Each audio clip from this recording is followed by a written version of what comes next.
So growing up here in Ella Valley, there's a lot of aerospace and flight research. We would have sonic booms all the time. We get all kinds of cool fighter jets flying overhead. The B-2 bomber would, be flying over. To line him up for Edwards runway. One of the most unique things, though, was whenever the space shuttle would land here, and it had this trademark double sonic boom, and that's something that I would never forget. 2 sonic booms signaling its arrival at the California coast. And just the thought that, wow, the space shuttle came from space, and it's landing right here in our own backyard. And so that's a memory that I'll never forget, is how cool it is being in this area with all the flight research going on. Space shuttle landed here, and I'm excited for the future because this is a really unique spot. So that this would be flutter, that would be flutter, and then because it has different tabs, So I went to Cal Poly in San Luis Obispo, and I graduated with a double major in physics and aerospace engineering, and I also got my master's in aerospace engineering. So growing up, education was extremely important in my family. It was almost like not a question about not doing well. It was very much expected that I was supposed to do well. My parents, I think they just did a great job where I didn't feel pressured. I felt more internally that I really had high expectations for myself. Hey, Wesley. I'm Alex Chin. I'm an aerospace engineer at NASA Armstrong.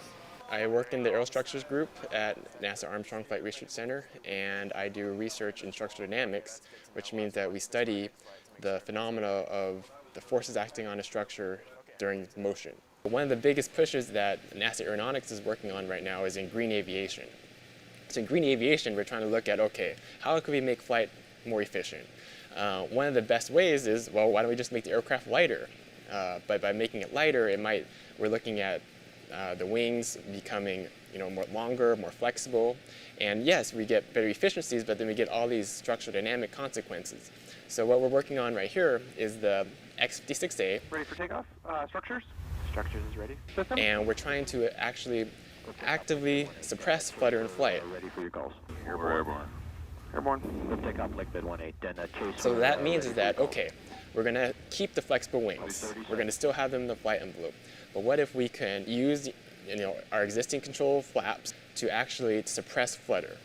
Instead of saying, okay, we don't want our wing to twist because we don't understand that could be a bad thing.